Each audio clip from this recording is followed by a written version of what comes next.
ravie d'être avec David Giblas de Malakoff Médéric Humanis, car cette entreprise soutient le Learning Lab dans la création des études de cas. Merci David. Alors David, vous avez fait plein d'expérimentations et de tests dans votre entreprise, bien sûr, pour essayer de comprendre comment l'IA transformer les métiers. S'il y avait une leçon à tirer, qu'est-ce qu'on pourrait dire? Eh bien Cécile, moi je retiens le 10-20-70. En fait, la data science, qui est certes importante, représente probablement 10% de l'effort.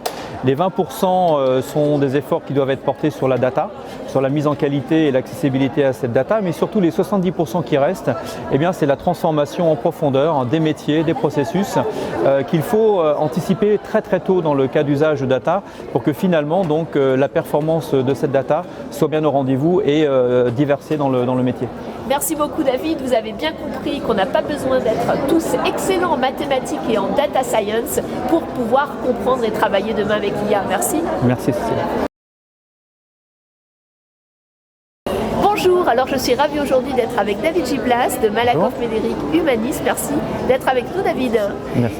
Alors cette très belle entreprise soutient le Learning Lab dans la création de connaissances et vous avez surtout participé à des études de cas, des business cases.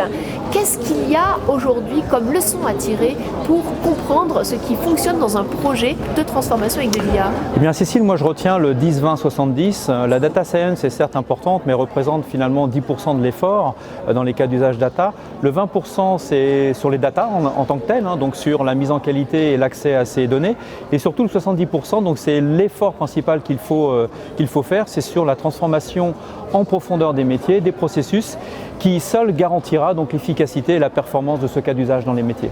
Merci David. Donc nous retiendrons l'idée principale qu'on n'a pas besoin d'être super bon en mathématiques et en data science pour travailler et interagir avec les IA.